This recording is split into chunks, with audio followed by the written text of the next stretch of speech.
Hello and welcome to Siobhan Talks Periods. My name is Siobhan Carroll. I'm a naturopath and a herbalist and I am passionate about periods.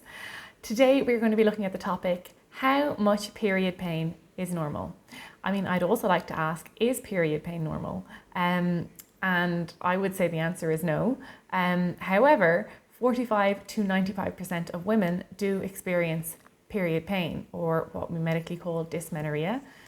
Dysmenorrhea actually translates to difficult menstruation, but it's what we use to refer to menstruation that happens with pain.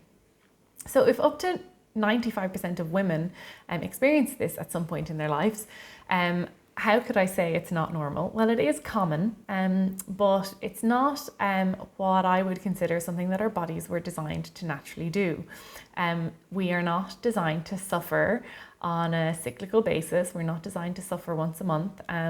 So there are, lots of factors at play, lifestyle, societal, many different factors that are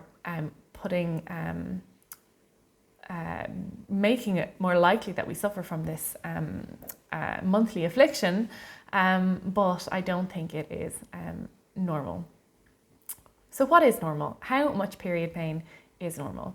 A little bit of mild discomfort, let's say. I would not call it pain. I don't think any kind of pain is necessary. Pain is always, I love the acronym for pain. It is a suggestion from our bodies to pay attention inside now. So paying attention to something that needs to shift, and there's a lot of different things that a lot of different factors at play here which we can look into. However, anything other than some kind of mild discomfort, like definitely normal to have that kind of feeling of heaviness in the pelvic region. There is a lot going on inside our bodies at this time. Like, it'd be great if we could have like a sticker just to be like, yo, busy inside. Even if we're not doing anything on the outside, there's a lot going on the inside, and we need to kind of acknowledge that. So yes, our uterine lining is shedding. We are releasing things called prostaglandins. So all of these things are happening that are contributing to pain and discomfort. And a small amount of that is normal. So a little bit of discomfort, a bit of pelvic fullness, and a feeling of just sensation generally in that area is normal. Anything more than that, any kind of pain really, I would suggest is not normal. There's a lot of different answers you can get when you look this up on the internet. As always, Dr. Google provides plenty of varying answers. And one that I came across is that if you need to take painkillers and they don't work, then your period pain is too much. However, I think if you need to take any kind of painkillers and they do work, that's still too much period pain in my books. And it's definitely, if that's something you're experiencing, definitely seek out a herbalist or a naturopath. Keep an eye on my page and all the different suggestions that I'm going to come up with later and in future videos. And because there is a lot you can do if you're experiencing more than that mild discomfort and pelvic heaviness. There is a paper I have here a scientific paper looking at the risks of using non-steroidal anti-inflammatory drugs. It says from the first day of use, all NSAIDs increase the risk of gastrointestinal bleeding, myocardial infarction, which is heart attack, and stroke. So even though this type of medication, non-steroidal anti-inflammatories, they reduce the production of those prostaglandins.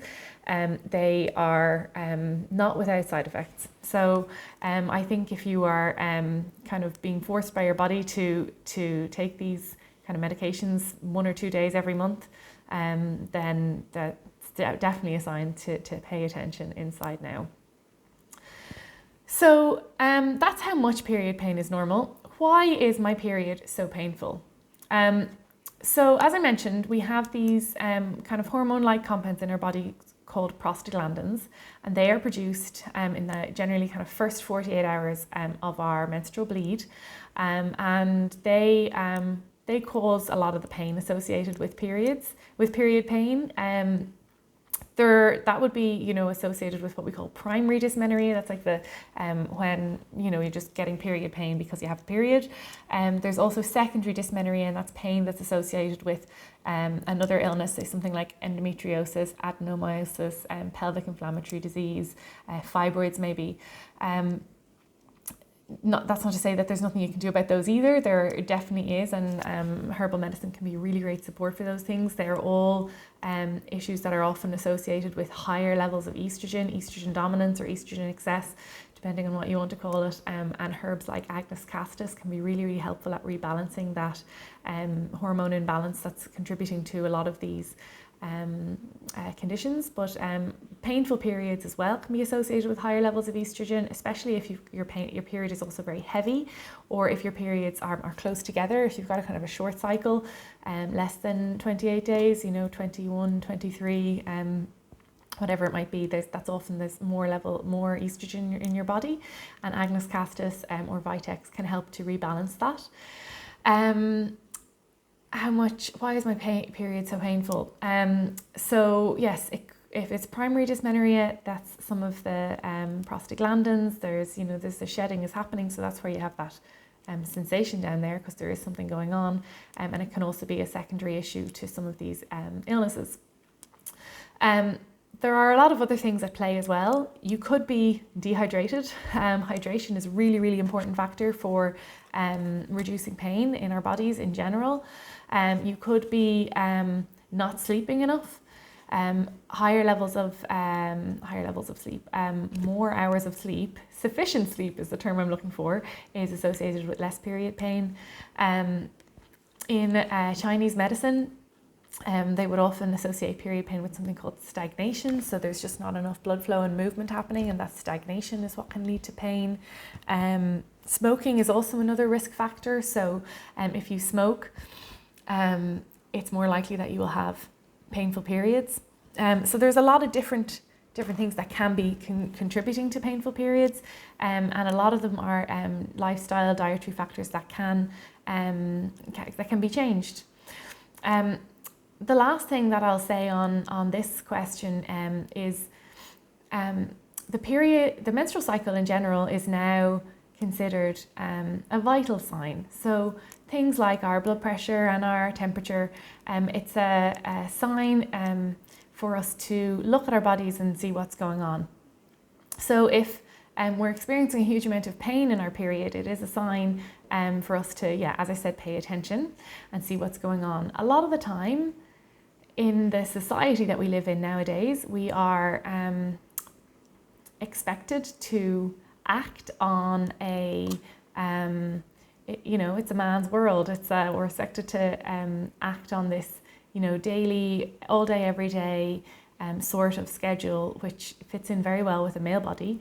But for our bodies, we're cyclical, and we have more energy and more go usually around ovulation, and then around the time of our period is a time where we should be resting. Unfortunately, like in the world that we live in, that can be very difficult. If you have kids and jobs and lots of commitments, you might not find the time to rest during your period, and it could be your body's way of protesting by causing you so much pain that you need to lie down and rest. So taking that time for yourself during menstruation, taking that time to rest if you can, I find it nearly impossible at the moment. I have a small child and working full time. It's very difficult for me to take that time like I used to. However, what I do is I just generally go to bed when my daughter goes to bed, and I usually sleep for 12 hours in the days that I'm bleeding. And that helps, It's going to be different for everyone, but taking that time to check in with yourself and see what it is you need and how you can honour that period of menstruation can go in a long way to helping period pain in the long run as well. How can I have pain-free periods? That is a really, really good question, and one that we will look at definitely in more detail in future. But as I've mentioned, things like drinking enough water, getting enough rest, sleeping lots, eating lots of whole foods and limiting processed foods. And then herbs that can help. Agnus castus is a really wonderful herb that can be taken on an ongoing basis long term. Other herbs that can be taken during your period. Valerian is a really great antispasmodic herb that can help with period pain. You can take that just on the days that you're experiencing period pain. ginger, chamomile, they could be both drank as tea. And they're really helpful. You know, obviously the things that we know, like heat in a hot water bottle and abdominal massage, can help too. We'll dive into different things that you can take for period pain in more detail in a future blog. But for today, we will leave it there. Just a quick summary that how much period pain is normal. Really a small bit of sensation, discomfort is, you know, that kind of pelvic heaviness. That is what I would say is normal. But if you are finding you're in so much pain that you need to take painkillers, then definitely a good idea to look into what you can do to help get your body back into more balance so that you can have pain-free periods going forward. Thanks so much, and please follow along, and if you have any questions, as always, let me know in the comments or in the messages, and I will get back to you as soon as I can.